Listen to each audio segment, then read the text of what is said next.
Forest management में अभी तक हम लोग जो उसका बेसिक इंट्रोडक्टरी पार्ट था, जिसमें जो टर्मिनोलॉजी वाला पार्ट था, उसे हम लोग डिस्कस कर चुके हैं। वो जनरली अपने जो क्वेश्चन आते हैं फॉरेस्ट मैनेजमेंट में वो उसी हिस्से से आते हैं और उसे पूरा डिस्कस किया जा चुका है। अब उसका जो लास्ट पार्ट है, या बेसिकली बोला जाए तो फॉरेस्ट मैनेजमेंट का कोर तो यही है, वो है यील्ड रेगुलेशन। इसे डिस्कस कर लेते हैं।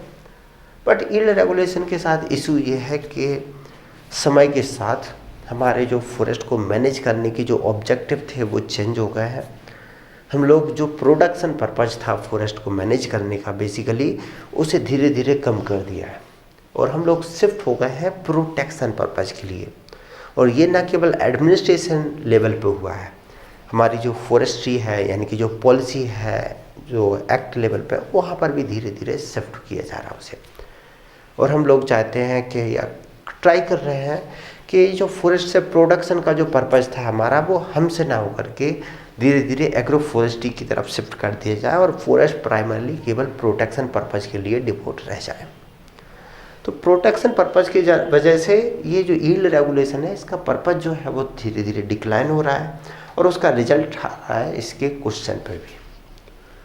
जो क्वेश्चन है, पुराने क्वेश्चन है जो 94-95 से लेकर 2004-5 तक, उस ड्यूरेशन के जो क्वेश्चन है उस टाइप पे यील्ड रेगुलेशन से ऑलमोस्ट एक दो क्वेश्चन आ ही जाते थे। लेकिन अब टाइम के साथ साथ धीरे धीरे इससे क्वेश्चन ग्रेजुअली डिक्लाइन होते जा रहे हैं।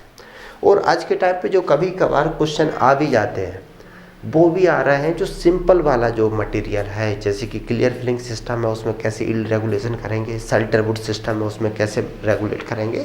तो जो सिंपलेस्ट फॉर्म है उन्हीं से क्वेश्चन आ रहा है, कॉम्प्लेक्सिटी ज़्यादा नहीं आ रही है।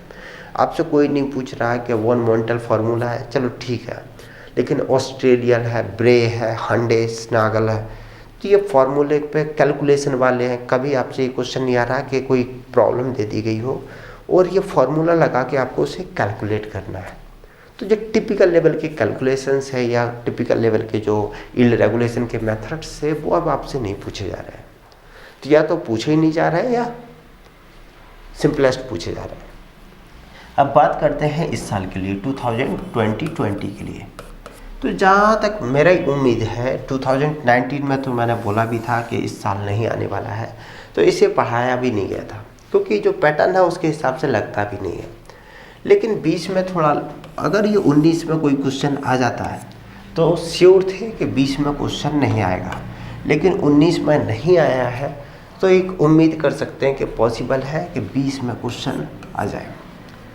आप लोगों को ध्यान ये देना है कि यहाँ पर जितना हम लोग पढ़ने वाले हैं यील्ड रेगुलेशन, आपको भी अपने को उतने में लिमिट में ही रखना है। एक लिमिट से ज़्यादा डिटेल में जाने की ज़रूरत नहीं है क्योंकि ये कॉस्ट बेनिफिट नहीं देता है, बहुत ही घटिया इसका कॉस्ट बेनिफिट है। दिमाग का दही बहुत ज़्यादा होता है क्योंकि कन्फ्यूजन क्रिएट हो जाता है, खासकर जो उसके लेटर वाले पार्ट में है। तो हम लोग उसी लेवल तक सीमित रहेंगे जहाँ तक कि जो क्वेश्चन है उसे हम आराम से हैंडल कर सकते हैं, इजीली समझ सकते हैं, उसी हिसाब से अपन काम चलाएंगे। डिटेल में तो इवन जो फॉरेस्ट्री से बैकग्राउंड से है, ग्रेजुएट है, पोस्ट ग्रेजुएट है, वो भी उन चीज़ों को इग्नोर कर देते हैं। रीज़न है, मेहनत आप वहाँ करो जिसका कॉस्ट बेनिफिट हो। आपके पास 8 क्वेश्चन आने हैं तो इन्हें इजीली सेग्रीगेट किया जा सकता है। तो इसे देख लेते हैं, मार्क डिस्ट्रीब्यूशन हो गया। अब सबसे पहले समझते हैं कि आखिर जो यील्ड रेगुलेशन है वो है क्या। इसे हम इस हिसाब से समझते हैं कि मान लेते हैं कि आपके पास एक एरिया है, एक बड़ा एरिया है, सपोज ये आपके पास 1000 हेक्टेयर का एरिया है। अब ये जो फॉरेस्ट एरिया है इसके साथ कुछ समस्या है। समस्या जो भी होगी वो अपन पढ़ चुके हैं, क्लाइमेटिक, एडाफिक, टोपोग्राफिक, बायोटिक, सीधी सीधी समस्या होंगी इसके साथ। यील्ड रेगुलेशन का पहले पर्पस समझते हैं। यील्ड रेगुलेशन का मतलब है कि इस एरिया में जो जंगल खड़ा हुआ है, ये अपनी ट्री कंपोनेंट है जो इस पर खड़े हुए हैं, हमारा पर्पस है कि इससे एक फिक्स अमाउंट में, हमारा काम है कि इससे कैलकुलेट करना, इसको पूरा देख करके ये कैलकुलेट करना कि कितने अमाउंट में टिम्बर हम हर साल इस एरिया से कट कर सकते हैं, कट करना, आउट करना, जिससे इस एरिया की जो प्रोडक्टिविटी है वो ना गिरे इसकी जो सस्टेनेबिलिटी है उसको कोई फ़र्क ना पड़े, यानी कि इसकी प्रोडक्टिविटी बची रहे, उत्पादन क्षमता बची रहे, सस्टेनेबल तरीके से इसकी सस्टेनेबिलिटी बची रहे और हम सस्टेनेबल तरीके से इससे एक लिमिटेड अमाउंट में पेड़ों को काट लें। तो यील्ड रेगुलेशन का पर्पज पहला है कि यहाँ पर वो कैलकुलेट करना है कि हम इससे कितने पेड़ काटें। फर्स्ट है हम कितने पेड़ों को काटा जाए उस चीज़ को डिटर्मिनेट करना। दूसरा, ये जो पेड़ काटने हैं वो कहाँ से काटे जाए, क्या सभी को एक ही जगह से काट दिया जाए, यहाँ से काट दिया जाए, सभी को यहाँ से काट दिया जाए, या फिर सभी को डिफरेंट जो एरियाज हैं स्कैटर्ड हैं वहाँ से काटा जाए। तो ये निर्धारित करना कि पेड़ तो कितने पेड़ काटने हैं और कहाँ कहाँ से काटना है, ये डिटर्मिनेशन करना, इसी को बोलते हैं यील्ड रेगुलेशन।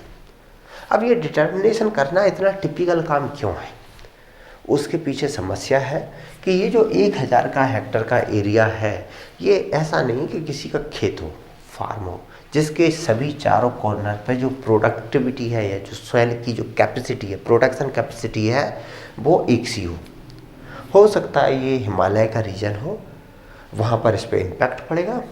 जैसे कि अगर सपोज हिमालय है तो ये जो 1 हेक्टर का अगर एरिया भी ले लिया, 1000 हेक्टर का एरिया ले लिया आपने, अब यहाँ पर अगर माउंटेन रेंज है आपकी, तो क्या होगा, अगर इसका जो सन की पोजीशन इधर बना देते हैं तो इसकी जो साउथ फेस है उससे लाइट ज़्यादा मिलेगी, नॉर्थ फेस को सोलर रेडिएशन कम मिलेगा, साउथ फेस को, इधर वाले फेस को रेनफॉल ज़्यादा मिलेगी, उत्तरी ध्रुव नॉर्थ पोल साइड वाली फेस को इसको मॉइस्चर कम मिलेगी।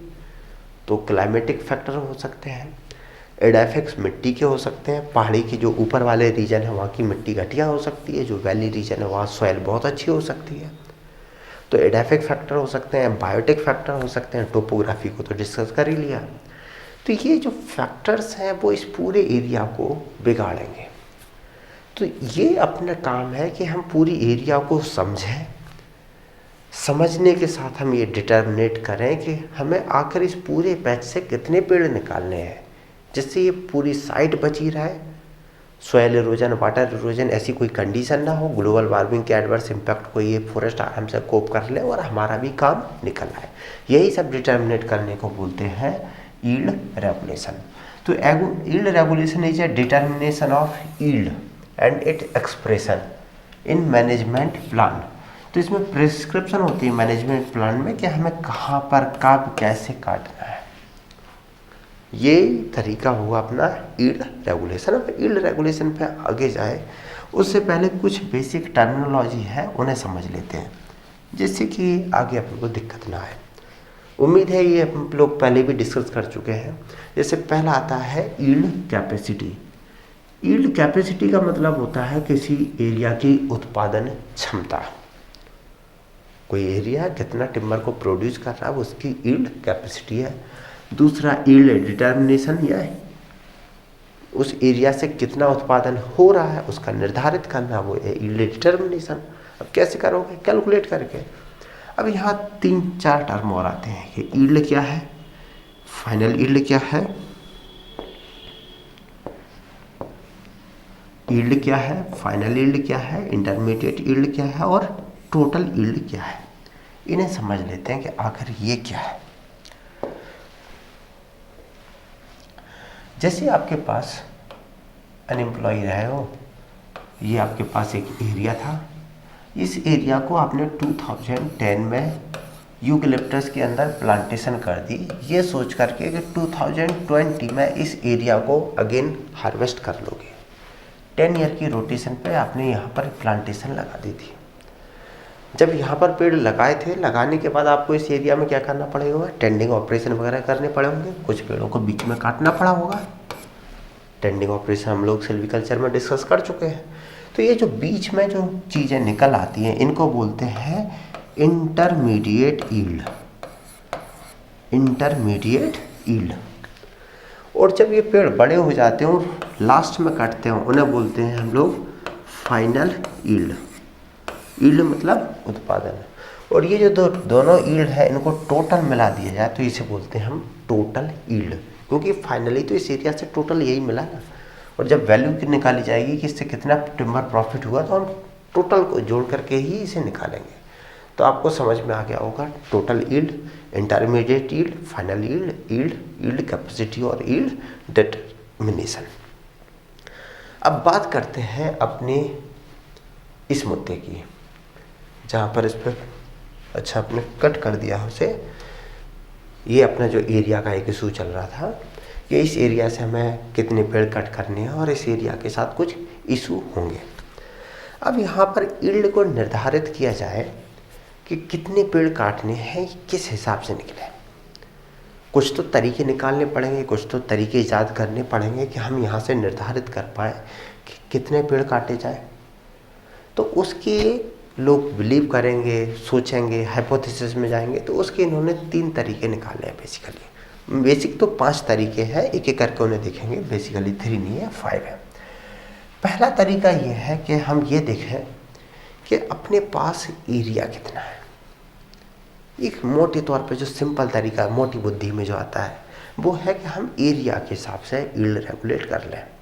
हम मान के चल लेते हैं कि अपने पास जो एरिया है, सपोज अपने पास ये वाला एरिया है, ये पूरा एरिया बिल्कुल अपने एग्रीकल्चर फार्म जैसा है और पूरे एरिया की जो उत्पादन है वो बिल्कुल बराबर है, कोई दिक्कत नहीं है इसमें। तो हम इसे एरिया के हिसाब से भी मैनेज कर सकते हैं, क्योंकि यहाँ पर जिस टाइप के पेड़ यहाँ पर लगे होंगे इस एरिया में, उसी टाइप के पेड़ यहाँ पर भी लगे होंगे, यानी कि एवरेज उसकी उत्पादन जो है वो लगभग सेम होगी। तो इस केस में हम क्या कर सकते हैं कि हमें अगर यील्ड रेगुलेट करनी है कि इस एरिया से हमेशा हर साल 10 साल का यूकेलिप्टस ही लेके चल रहे हैं, हर साल इससे फिक्स अमाउंट में टिम्बर मिलता रहे, तो हम लोग क्या करेंगे कि इस पूरे एरिया को 10 ब्लॉक में डिवाइड कर लेंगे। ये बराबर नहीं हुए, मैं यहाँ पर कर देता हूँ। लगभग बिल्कुल सेम बराबर एरिया के 10 ब्लॉक में डिवाइड कर देंगे और करेंगे क्या कि हम एक एरिया को हर साल काटेंगे। तो फिक्स एरिया जो है हम हर साल कट करेंगे, तो हमारी जो यील्ड है वो बिल्कुल फिक्स है। हर साल हमें वो जो भी 50 या 60 पेड़ जो भी कटना है जो इस यूनिट एरिया में ग्रो कर रहे होंगे, हर साल हमें फिक्स अमाउंट में ट्री हार्वेस्टिंग होगी। हमें दिमाग नहीं लगाना, सिंपलेस्ट फॉर्म है। लेकिन इसके साथ दिक्कत ये है एरिया वाले में कि ये पूरे एरिया की प्रोडक्टिविटी जो है वो बिल्कुल बराबर होना चाहिए। ये एरिया बिल्कुल प्लेन सा होना चाहिए। ये इससे होगा क्या कि यहाँ पर जो 50 पेड़ निकलेंगे, इनका जो टोटल काटने के बाद जो वॉल्यूम होगा वो नेक्स्ट ईयर वालों के बिल्कुल बराबर होगा, क्योंकि जब प्रोडक्शन बराबर है, फैक्टर सभी के सभी फैक्टर जो भी लग रहे हैं, क्लाइमेटिक, एडेफिक, टोपोग्राफिक, बायोटिक, सभी के सभी फैक्टर इस पूरे एरिया पे बिल्कुल एक से लग रहा है। तो उस केस में हर एरिया के पेड़ों की जो मोटाई है, जो हाइट है, वो एक सी होगी। तो हम इसे ऐसा कर लेते हैं। उत्पादन अपना यील्ड डिटरमिनेशन सीधा हो गया। एरिया को 10 हिस्सों में बांट दो, एक हिस्सा हर काट दो। दूसरा तरीका हो सकता है, मान लेता हूँ कि ये जो एरिया है उसके जो उत्पादन है वो सही नहीं है, एरिया के साथ कुछ समस्या है। कहीं एरिया में ऊसर है, यानी कि मिट्टी ऐसी है जिसकी उत्पादन क्षमता कम है, कहीं थोड़ा ज़्यादा है। तो इसके जो 10 हिस्से किए हैं उसे हम थोड़ा एडजस्ट कर लेंगे। इस हिसाब से एडजस्ट करेंगे कि सपोज ये एरिया जो है इसकी उत्पादन क्षमता कम है, तो ये एरिया थोड़ा सा बड़ा कर देंगे। ये एरिया है इसकी उत्पादन क्षमता बहुत ज़्यादा है, तो इसको एरिया को थोड़ा छोटा कर देंगे। और इस हिसाब से हम इस एरिया को जो भी अपने 10 ब्लॉक हैं, 10 एनुअल कूब है, उसमें डिवाइड कर देंगे। ये एरिया है, इसे बोलते हैं इक्वी एक्सटेंसिव। ध्यान दें, इक्वी का मतलब होता है EQUI। इक्वी का मतलब इक्वल, एक्सटेंसिव मतलब एक्सटेंशन। इक्वी एक्सटेंसिव मतलब ये लंबाई चौड़ाई में बिल्कुल एक सा है, चौड़ाई में बिल्कुल एक सा है। इक्वी प्रोडक्टिव यानी कि प्रोडक्शन में बराबर, कि लंबाई चौड़ाई में अलग अलग हो सकते हैं, लेकिन इनका प्रोडक्शन जो है इससे वही 4 ट्रक माल निकलेगा हर साल, जितना इससे 4 ट्रक निकलेगा, तो हमें उत्पादन बराबर मिलेगा। तो इस टाइप से हम एरिया को इक्वी एक्सटेंसिव या इक्वी प्रोडक्टिव के हिसाब से मैनेज कर सकते हैं, यानी कि यील्ड रेगुलेशन बाय एरिया। तो एरिया के हिसाब से हम करेंगे तो हम यहाँ 2 मुद्दा कर सकते हैं, annual coupe by gross area और annual coupe by reduce area, या इसे ऐसे भी लिख सकते हो, annual coupe by equi extensive area और इक्वी प्रोडक्टिव एरिया, बराबर उत्पादन के और बराबर साइज के। एक तो ये सिंपल तरीका हो गया अपने पास, इसमें ज़्यादा दिमाग नहीं लगाना, ये बहुत ही सिंपलेस्ट फॉर्म है। दूसरा तरीका होता है वॉल्यूम के हिसाब से। अब एरिया जो है वो बड़ा है, कहीं एरिया ऊंच नीचे वाला है, पहाड़ी वाला है, वैली वाला है। वैसे में आप पहाड़ी वाले वैली में केवल एरिया के हिसाब से करोगे तो कई बार चीज़ें दिक्कत दी जाती है। एरिया के साथ दिक्कत ये भी है कि आपने एरिया तो सही ले लिया, लेकिन आपका एरिया ऐसा था जहाँ इंसेक्ट पेस्ट अटैक कर देते थे, फॉरेस्ट फायर लग जाता था। फॉरेस्ट फायर का रिजल्ट हुआ कि आपके पेड़ जो है वो कट हो गए, मतलब बर्न हो गए।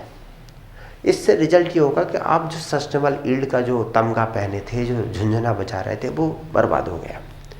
तो आप करते कि एक काम करते हैं कि हम जो ज़मीन है, ज़मीन पे क्यों देखें, जो ज़मीन के ऊपर उग रहा है उसे देखें ना। यानी कि इसमें हम देख रहे थे जो सरफेस है जिस पे फॉरेस्ट ग्रो कर रहा है, हम यील्ड डिटर्मिनेट कर रहे हैं नीचे की जो सरफेस है उसके बेस पे। अब हमारा एम है कि हम सरफेस को नहीं देखते हैं, उस सरफेस पे जो हमारे पेड़ खड़े हुए हैं, जो जंगल है, उनका वॉल्यूम मेजर कर लेते हैं और उस वॉल्यूम के हिसाब से देखेंगे। हम एक काम करेंगे कि इस पूरे जो भी वॉल्यूम है इसको हम 10 हिस्सों में बांटेंगे, हर साल एक हिस्सा काट लेंगे। इस हिसाब से किया जा सकता है जैसा एरिया का कर रहे हैं। तो ये जो वॉल्यूम जो मेजरमेंट है उसके हिसाब से यहाँ पर जो स्टार्टिंग किया गया है वो है अपने वॉन मॉन्टेल फार्मूला। वॉन मॉन्टेल भाई साहब ने बताया कि भाई हम वॉल्यूम के बेसिस पर करेंगे। अब इसे मैं समझता हूँ वन मंत्री फॉरेस्ट मिनिस्टर। वॉन मॉन्टेल फार्मूला मतलब फॉरेस्ट मिनिस्टर का फार्मूला। अब फॉरेस्ट मिनिस्टर के फार्मूला को जब आगे डिस्कस करेंगे तो आप इसके साथ कुछ समस्याएं थी, तो फिर क्या है कि मैं आपको नोट्स दूं। मैं हो गया हूँ वन मंत्री वॉन मॉन्टेल। नोट्स आपके पास जाएंगे, 10 लोगों के पास और जाएंगे। फिर आप क्या करोगे कि यार इसके नोट्स में थोड़ी दिक्कत है, तो आप अपने हिसाब से उसे चेंज करके अपने हिसाब से बना लोगे, यानी कि लोग उसमें मॉडिफिकेशन करेंगे। तो वॉन मॉन्टेल फार्मूला के बाद में आते हैं 4 मॉडिफिकेशन, हॉवर्ड, साइमन, सिंथीज और बर्मा। इसमें बर्मा और हॉवर्ड्स को हम लोग ठीक से डिटेल करेंगे, साइमन सिंथीज को जस्ट हवा में निकाल देंगे। तो इस टाइप से इसके वॉन मॉन्टेल फार्मूला और उसके 4 मॉडिफिकेशन आए। अब किसी ने और दिमाग लगाया, देखो धीरे धीरे कॉम्प्लेक्सिटी बढ़ रही है। अब तीसरा बंदा दिमाग लगाता है, बोला एक काम करते हैं, एक बोल रहा है तुम नीचे की से ज़मीन को देख करके ये ब्रिटिश रूल टाइप के ज़मीन के हिसाब से यील्ड रेगुलेट कर रहे हो। बोला उसमें दिक्कत यह है कि तुम ज़मीन के हिसाब से कर तो लेते हो, लेकिन जंगल जो खड़े हैं उनका प्रॉपर वॉल्यूम जो है वो अलग अलग है। तो वॉल्यूम के जो पेड़ खड़े हैं, बोला काटना तुम्हें पेड़ है, मैंने ज़मीन से कर रहा हूँ। तो बोला बात नहीं बनी। तो बोला तुम्हारे में दिक्कत है। वॉल्यूम वाले से ये बोला कि तुम केवल वॉल्यूम देख रहे हो, पेड़ जो काटना है उसे तो दिख रहा है, लेकिन ज़मीन भी तो देख लो। तो इन्होंने क्या किया, एक नया लेके आए। इन्होंने अपना फुंतरू चलाया कि बोला हम एरिया और वॉल्यूम दोनों के हिसाब से कैलकुलेट करेंगे। तो यहाँ पर ये 4-5 लोग आ गए, इसमें भी बहुत सारी चीज़ें चलेंगी। इनने कहा कि हम जो यील्ड रेगुलेशन है वो हम नीचे का एरिया और उस पर उगने वाली क्रॉप का वॉल्यूम दोनों को काउंट करेंगे और अपने इस टाइप से हम कैलकुलेट करेंगे, इन दोनों को ध्यान में रख के कि फिक्स अमाउंट हम हर साल निकाल पाए और फॉरेस्ट डिजेनरेट ना हो। तो ये सबसे बेस्ट है इन दोनों के कंपेयर में, क्योंकि इससे यील्ड रेगुलेशन बिल्कुल एग्जैक्टली सही होती है। बट दिक्कत इसके साथ ये है कि इसे कैलकुलेशन भी अपने आप में बाल को सफ़ेद करना है, तो वो दिक्कत है। तो 3 चीज़ तरीके तो समझ में आ गए, एरिया के हिसाब से, वॉल्यूम के हिसाब से और एरिया एंड वॉल्यूम के हिसाब से। इन चीज़ों को समझना है आपको, डिटेल में रट्टा मारने की ज़रूरत नहीं है। ये टेबल को तो बस समझ के आगे बढ़ जाओ, एक भी पॉइंट को रट्टा नहीं मारना है। नेक्स्ट आएगा, एक और आता है, वो बोलता है मैं इंक्रीमेंट के हिसाब से देखूंगा। इनका कहना यह है कि देखो तुम लोग तीनों जो थे, तुम तीनों जाओ एक कुंडे में, हमारे पास इतना टाइम नहीं है कि हम एरिया को मेजर करते फिरें, वहाँ पेड़ जो है उनका वॉल्यूम मेजर करते फिरें, फिर तुम्हारे कुछ फार्मूला कैलकुलेशन यूज करेंगे और तब यील्ड निकालेंगे कितनी काटनी चाहिए। बोला हमारा तरीका है, हम कुछ नहीं देखते, हम आज जाते हैं और किसी भी एरिया में जहाँ पर भी हम गए वहाँ पर हमने पेड़ों का टोटल वॉल्यूम कैलकुलेट कर लिया और हम उसका जब काटना होता है तब वॉल्यूम कैलकुलेट कर लेते हैं, और जो वॉल्यूम डिफरेंस आता है यानी कि जो इंक्रीमेंट होता है हम सीधी सी है, दिमाग नहीं लगाते, जितना इंक्रीमेंट हुआ उतना निकाल लिया। अगर इंक्रीमेंट यहाँ पर 20 MQ का हुआ यानी कि सपोज यहाँ पर 100 था, यहाँ पर इनका डाटा 120 आया तो बोला यहाँ पर 20 का हुआ तो हम 20 मीटर क्यू का निकाल लेंगे, अगर यहाँ पर 10 हुआ तो हम 10 निकाल लेंगे, अगर 0 हुआ तो हम नहीं निकालेंगे। बोला हमें लेने ही देना नहीं है, इतनी फ्लक्चुएशन में पढ़ना ही नहीं है। ये भी और अच्छी बात है, लेकिन इसके साथ वो ये कि इसमें बकैती बहुत होगी। तो इंक्रीमेंट के बेस पे है। अब इंक्रीमेंट के बेस पे भी बहुत सारे मेथड है, जिसमें बॉयली चेक मेथड मेनली यही इंपॉर्टेंट है। पढ़ना नहीं है, बस समझ लो। इसमें ऑब्जेक्टिव एग्जाम में रट्टा मारना पड़ता है इन चीज़ों का, यहाँ पर कोई पर्पज नहीं है। फिर एक और आते हैं, वो बोलते हैं कि हम वॉल्यूम और इंक्रीमेंट जो है ग्रोविंग स्टॉक का, उन दोनों को निकाल लेते हैं। हम एक तो वहाँ पर ये देखेंगे कितना टिम्बर वॉल्यूम खड़ा है, अभी इतना खड़ा है, आगे इतना हो गया है, तो हम इंक्रीमेंट को भी ध्यान देंगे और ये भी देखेंगे कि अभी इतना वॉल्यूम है, अभी इतना हो गया है, तो इसमें से कितना निकालना चाहिए, यानी कि इंक्रीमेंट, और उसको भी देखेंगे कहीं हमें फ्यूचर में कोई और ज़रूरत तो नहीं है। तो यहाँ वॉल्यूम और इंक्रीमेंट दोनों पे ध्यान दिया गया। तो फिर इसके बेस पे यहाँ पर कुछ बागड़ बिल्ले आ गए आपके। तो इस टाइप से हमारे 5 तरीके हैं यील्ड को डिटर्मिनेट करने की। ये टेबल को बस समझ लिया है, मजे लो, इसको याद नहीं करना है। इसका पर्पज है आपको आसानी से चीज़ें समझ में आए कि क्या चल रहा था। अब देखते हैं यील्ड रेगुलेशन फॉरेस्ट वाइज, क्योंकि क्वेश्चन अपने इसी हिसाब से आएंगे। ये area wise, volume wise, increment ऐसे आ सकते थे, लेकिन पुराने टाइम पे अब नहीं आते हैं। अब देखेंगे यील्ड रेगुलेशन रेगुलर फॉरेस्ट, यानी कि क्लियर फिलिंग और शेल्टर वुड। अब क्लियर फिलिंग में पहले समझ लेते हैं कि इसमें कैसे करेंगे और शेल्टर वुड में कैसे करेंगे। क्लियर फिलिंग का मतलब क्या है कि अपने पास कोई एक एरिया है और इस एरिया के जो पेड़ हैं उन्हें एक ही बार में पूरे साफ कर देते हैं। तो ऑब्वियसली ये एरिया हम एक बार में साफ कर देंगे, फिर हम उसमें सीधी सीधी प्लांटेशन कर देंगे। दिमाग लगानी नहीं है, ये बिल्कुल वैसे चल रहा काम जैसे अपन खेती बाड़ी करते हैं। तो अगर क्लियर फिलिंग वाले ऐसी एरिया में आपको यील्ड रेगुलेशन करना है तो आप ये करो, वॉल्यूम कैलकुलेट करोगे, ये सारी बकैती में जाने की ज़रूरत नहीं है। यहाँ सिंपल से अपने 2 तरीके पढ़े थे एरिया वाले, कौन से, इक्वी प्रोडक्टिव एरिया और इक्वी एक्सटेंसिव एरिया, वही करेंगे। एनुअल को बाय ग्रॉस एरिया, एनुअल को बाय रिड्यूस एरिया। कहने का मतलब इनका ये है, ग्रॉस एरिया का मतलब है अगर अपने पास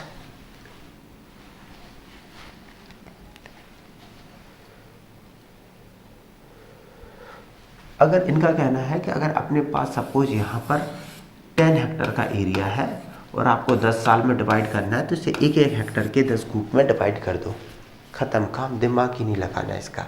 तो ये ग्रॉस एरिया मतलब जो भी एरिया उसको एक फिक्स के पर्टिकुलर एरिया में डिवाइड कर दो और हर साल एक एरिया को कट कर लेंगे, क्योंकि पूरे एरिया की उत्पादन क्षमता बिल्कुल बराबर है। एनुअल को बाय रिड्यूस एरिया, इनका कहना है कि एरिया तो हमारे वही है, लेकिन अगर किसी एरिया की उत्पादन क्षमता जो है वो ज़्यादा है तो उसका थोड़ा साइज कम कर देंगे।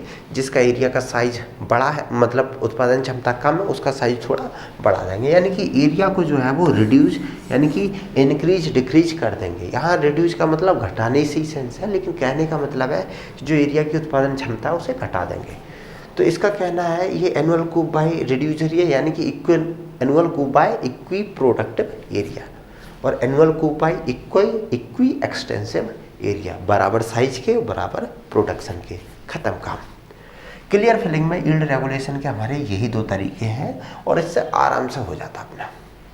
अब इसके एडवांटेज, डिसएडवांटेज और लिमिटेशन देख लेंगे कि आखिर क्या है। एडवांटेज ये है कि देखो इसमें दिमाग लगाने की बिल्कुल ज़रूरत नहीं है, सीधा सा एरिया है, उसमें हमें पता है कि इसे इतने हिस्से में बांट दो और इतने को काट लेना है, खुचक लेना है, हमें दिमाग ही नहीं लगानी, इसमें कोई दिक्कत वाली बात नहीं होती है। Easy to apply.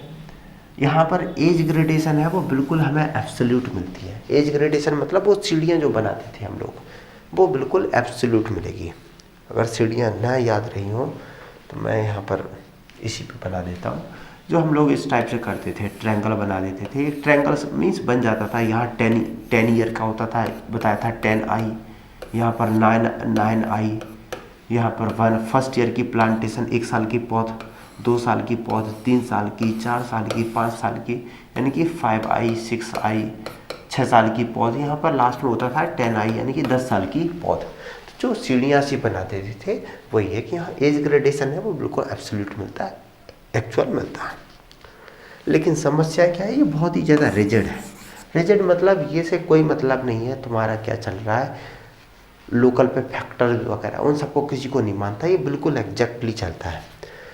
Crop condition during the felling, crop के साथ और कोई इशू है उन चीज़ों, कहने का मतलब इसके साथ दिक्कतें क्या हैं, ये दोनों ही क्लियर फिलिंग वाले सिस्टम जो हम चल रहा है, इक्वी प्रोडक्टिव, इक्वी एक्सटेंसिव, कि सपोज कहीं कोई एरिया था उसमें फॉरेस्ट फायर की इंसिडेंस हो गई, अपने इक्वी एक्सटेंसिव बराबर उत्पादन के एरिया बना दिए थे, बराबर साइज के, इक्वी एक्सटेंसिव मतलब बराबर साइज के, अपने बराबर साइज के एनुअल कूप बना दिए थे। 5वें कूप में फॉरेस्ट फायर लग गई, उसकी आधी क्रॉप बर्बाद हो गई। तो हो गई, आप ऐसे नहीं कर सकते कि उसे मतलब एडजस्ट कर पाओ। कोई भी दिक्कत हो तो ये चीज़ें नहीं हो पाती, ये रिजेक्ट होता है। डिफ़िकल्ट लिमिटेशन ये है कि नेचुरल फॉरेस्ट में तो अप्लाई कर नहीं सकते इसे, ये अपने जो फार्म वगैरह है कहीं पे आप प्लांटेशन करके चला रहे हो वहाँ पर बिल्कुल सही चलता है इसका। अब इससे आए हुए दो क्वेश्चन है, how is yield regulated in forest which is work under clear felling system, कर लोगे उम्मीद है पूरी तरह से। Discuss how yield can be regulated in regular forest, discuss how yield can be regulated in regular forest with clear felling system. ये how yield regulated in forest which work under clear felling system लगभग same question है, similar question है। अब ऐसे question को लिखने का पहला तरीका यही है कि यील्ड रेगुलेशन क्या होता है। देखो यील्ड कैसे करेंगे, इसका बेस बनाना होता है, इंट्रो लिखना होता है। अब इंट्रो इतनी जल्दी नहीं आएगा, तो उसका सीधा सा तरीका है कि यील्ड रेगुलेशन की डेफिनेशन लिख दो। यहाँ 4-5 डेफिनेशन नहीं लिखनी है, यील्ड रेगुलेशन क्या होता है उसे लिख दो, फिर सीधा सीधा कूदाओ कि भाई क्लियर फिलिंग सिस्टम में हम यील्ड रेगुलेशन कैसे करते हैं। उम्मीद है क्लियर फिलिंग सिस्टम तो आपका क्लियर हो गया है। अब समझते हैं यील्ड रेगुलेशन इन शेल्टरवुड सिस्टम। अब शेल्टरवुड के साथ क्या दिक्कत आएगी, इसमें एक बार में क्लियर फिलिंग जैसा सिस्टम तो है नहीं कि एक बार में पूरी क्रॉप हार्वेस्ट कर दी, तो क्योंकि क्लियर फिलिंग में एक ही बार में करते हैं तो वहाँ पर जो इक्वल एरिया, इक्वी एक्सटेंसिव और इक्वी प्रोडक्टिव वाले जो एरिया बनते हैं एनुअल कूप के, वो बहुत आसान तरीका हो जाता है। शेल्टरवुड में एक बार नहीं करके मल्टीपल टाइम में क्रॉप को हार्वेस्ट किया जाता है, तो यहाँ बहुत बकैती होती है। इसके चक्कर में इसमें 3-4 तरीके डेवलप हो जाते हैं। पहला तो अपना इसमें बनता है पीरियोडिक ब्लॉक, तो पीरियोडिक ब्लॉक से भी अपन कर सकते हैं। इसमें 5 तरीके आते हैं, 4 तो पीरियोडिक ब्लॉक के टाइप हैं और एक और है जुडिस स्टैंड सिलेक्शन मेथड। तो 5 मेथड तो हम इन्हें देखने वाले हैं।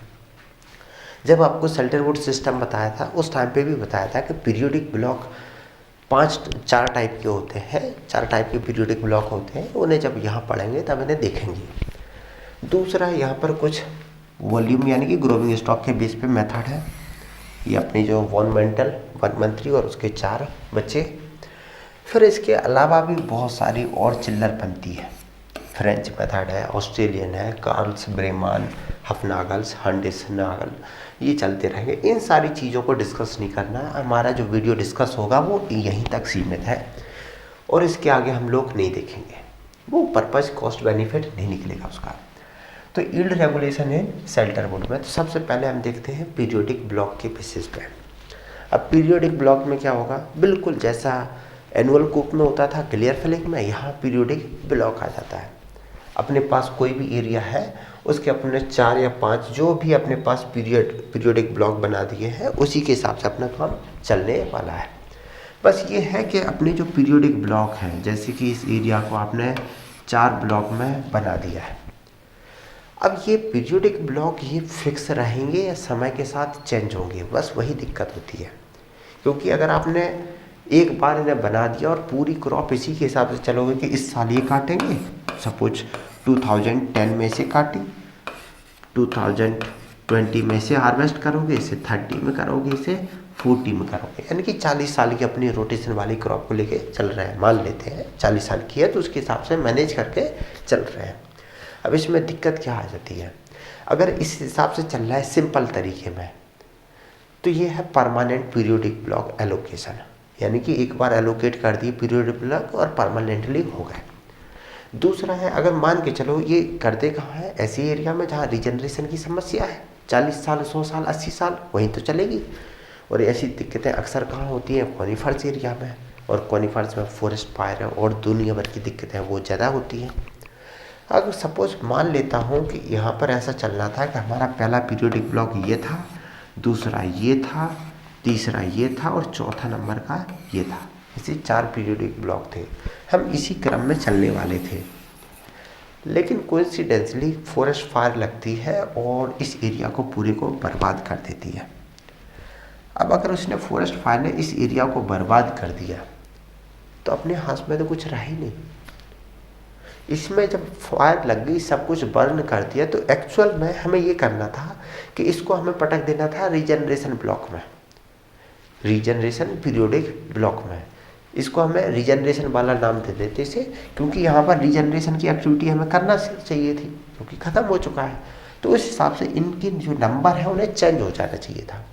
भले ही ये जो 4th था, यानी कि सपोज इसकी कटाई चल रही होगी, जो भी चल रहा हो, लेकिन हम उसे एक उसी के हिसाब से हम शिफ्ट कर देते, जिससे जो 40 साल की क्रॉप काटते थे वहीं हम अब 30 साल वाले को काटने लगेंगे, जिससे 20 साल वो जो है वो एडजस्ट हो जाएगा।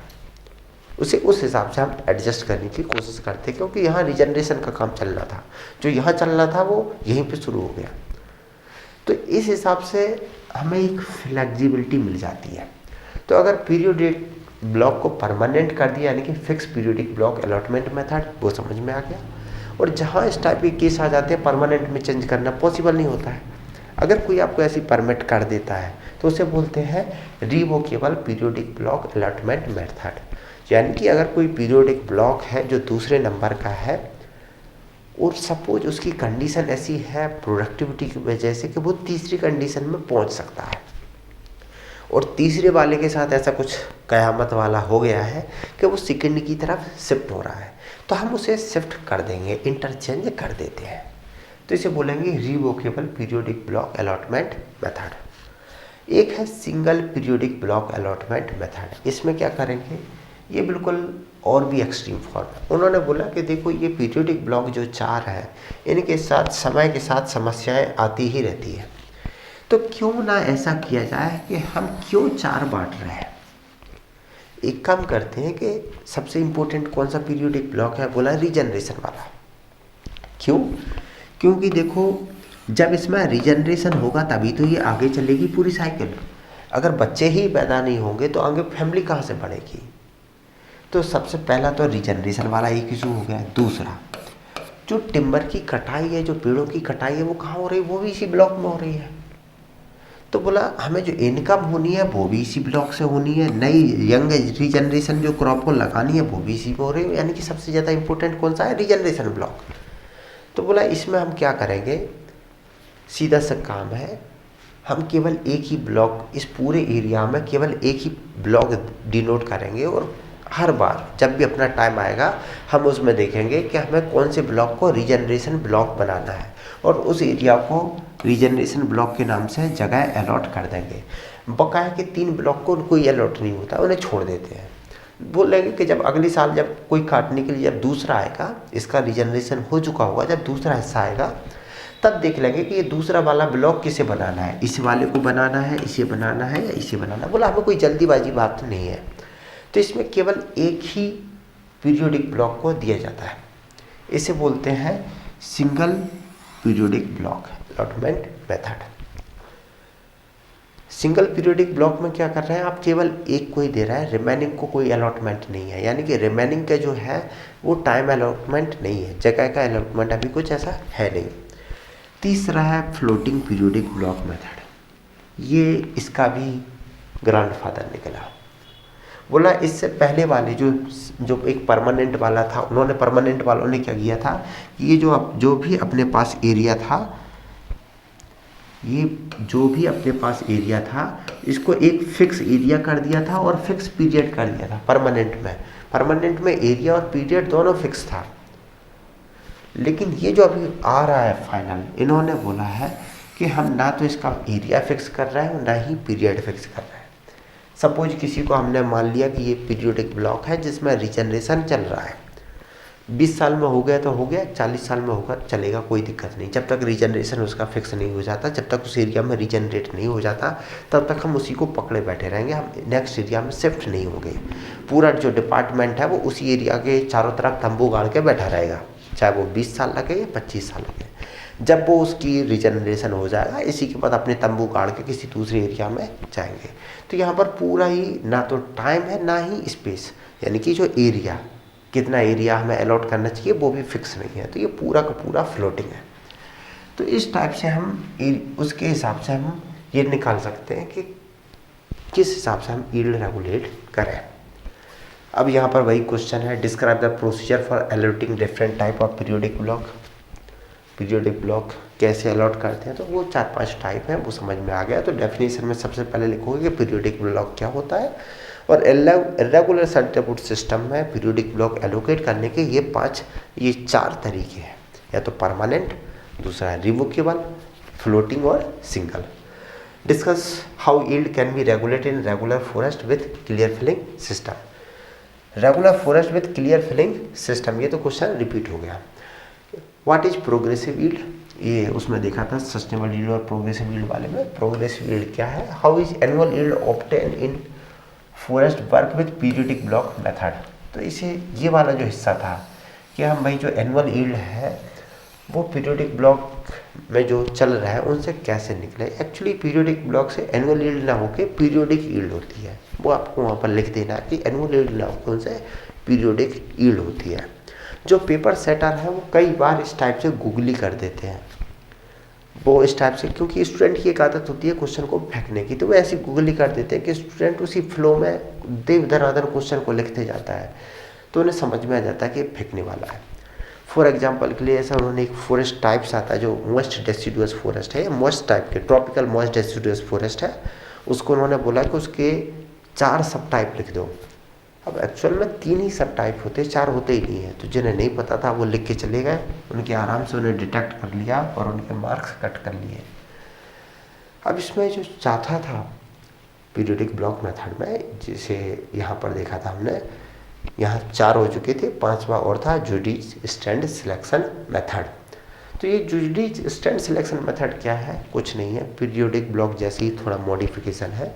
इनका कहना है कि हम सबसे पहले जब शेल्टर बोर्ड है, इसमें सब कुछ रीजनरेशन और फिलिंग ऑपरेशन है, तो सबसे पहले हम जुडिशियसली उस एरिया को देखते हैं और सबसे पहले हम एरिया को जुडिशियसली यानी कि बहुत ही अच्छी तरीके से समझ करके उस एरिया को सिलेक्ट करते हैं, फिर वहाँ पर हम अपनी एक्टिविटी करते हैं जिससे कि हम उसे पर्टिकुलर को हार्वेस्ट कर पाए। लेकिन पर्पज़ यही है कि हम एरिया को इस हिसाब से मैनेज करते हैं कि हर साल एक फिक्स अमाउंट में यील्ड मिलती रहे।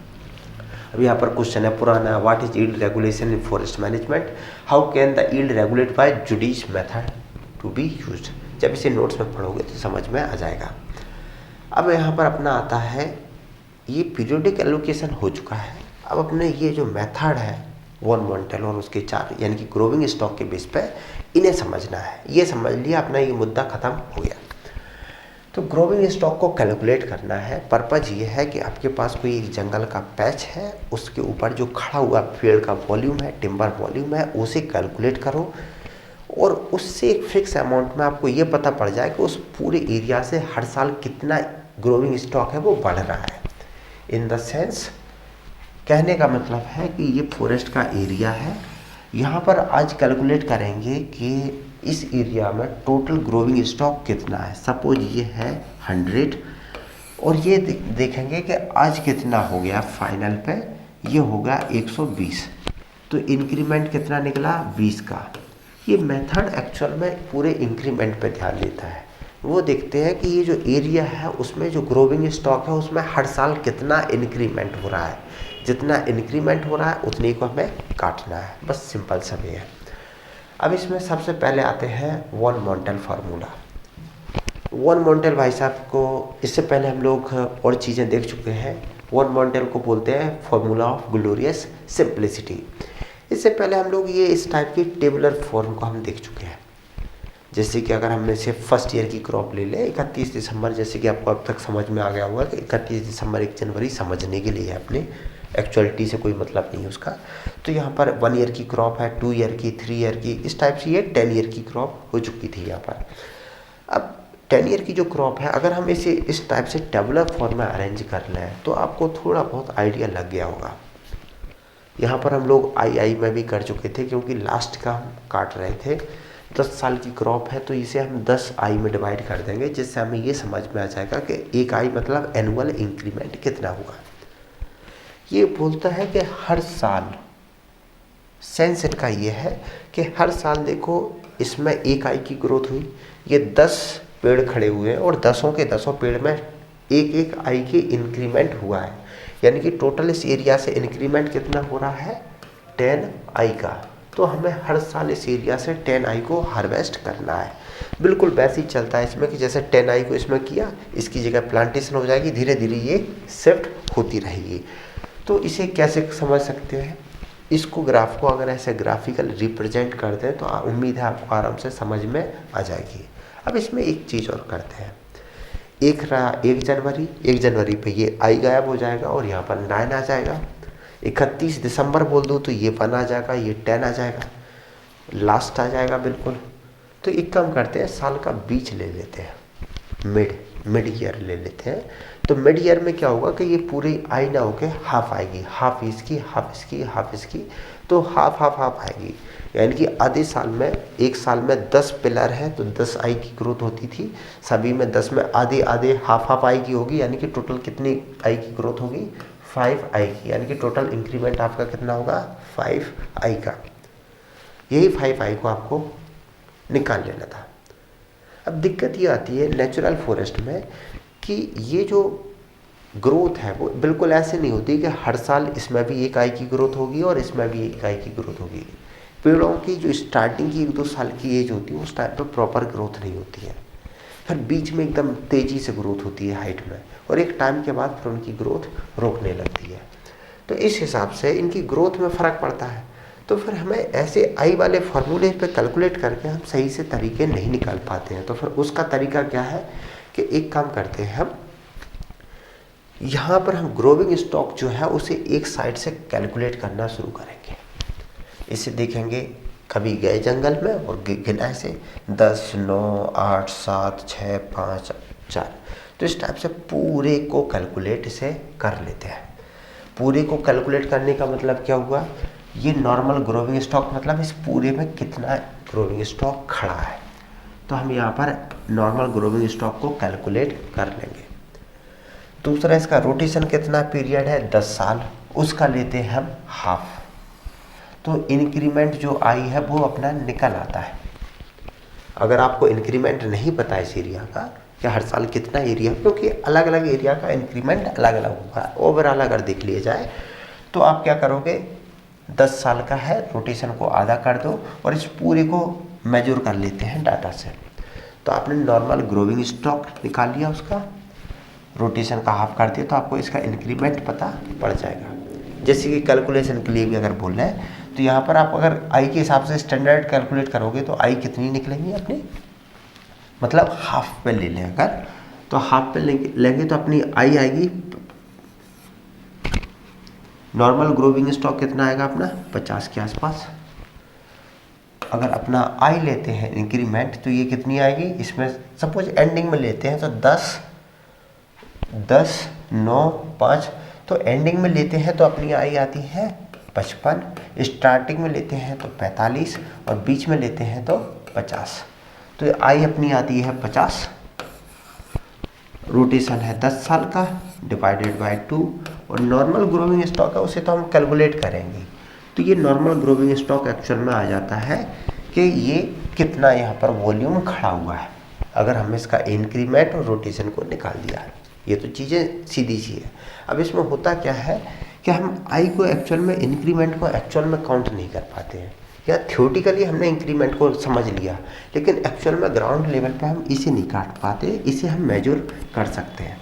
तो इंक्रीमेंट जो 50 का इंक्रीमेंट हो रहा है, जिसे हमें कैलकुलेट करना है, जिसे हमें कट आउट करना है फॉर एग्जांपल के लिए, तो इसे हम मूव कर देंगे। इसे कैसे करेंगे? इसे मूव करेंगे कि जो इंक्रीमेंट है वही तो अपनी यील्ड है, तो ये 2 को इधर पहुंचा देंगे। तो नॉर्मल ग्रोविंग स्टॉक को हम जस्ट ग्रोविंग स्टॉक लिख दिया यहाँ पर, ग्रोविंग स्टॉक। ये 2 इधर गया और नीचे आ गया, तो जो इंक्रीमेंट है वही तो अपनी यील्ड है। तो वॉन मेंटल का कहना है कि वाई ए बराबर 2GS अपॉन आर, खत्म काम। ये समझ में आ गया तो अपना वॉन मेंटल हो गया। उसके फिर एडवांटेज डिसएडवांटेज देना देख लेना, और इससे 2 क्वेश्चन आए हैं। अब वॉन मेंटल के साथ समस्या क्या थी कि वो ये पूरी की पूरी का ग्रोविंग स्टॉक मेजर करते थे। वो यहाँ पर जंगल में जाएंगे, यहाँ के पूरे पेड़ों की डायमीटर हाइट लेके उनके वॉल्यूम निकालेंगे, फिर इनकी डायमीटर हाइट करके वॉल्यूम निकालेंगे, इसकी निकालेंगे, इसकी निकालेंगे, तब उनका कहीं इंक्रीमेंट निकल पाता था। और जब उनका इंक्रीमेंट निकलता था तब कहीं फिर तुम कैलकुलेट करोगे कि कितना काटें, कहाँ से काटें, वो दिक्कत थी। इनने बोला कि भाई देखो, तुम तो यहाँ से पूरा का पूरा मेजर करते हो। बोला ये लास्ट के मेजरमेंट से कोई फ़र्क पड़ता नहीं है, क्योंकि ये बहुत छोटे छोटे होते हैं, कैलकुलेशन बिल्कुल माइक्रो में चली जाती है, तो कैलकुलेशन में दिक्कत आती है। यहाँ पर तो चलो 1 हेक्टेयर में 20 पेड़ हैं, यहाँ पर तो हज़ारों पेड़ खड़े हैं। एक तो कैलकुलेशन टिपिकल है, दूसरा नेगेटिव एरर में भी आ जाता है, क्योंकि इनकी ग्रोथ बीच वालों की थोड़ी ज़्यादा होती है, इसकी ग्रोथ कम होती है, इसकी ग्रोथ कम होती है। तो बोला कैलकुलेशन में एरर आ गया और मेहनत बहुत लग जाती है और फ़ायदा कुछ है नहीं। तो इन लोगों ने ग्रोविंग स्टॉक पे अपने तरीके निकाले। एक है जैसे कि होवर्ड मॉडिफिकेशन।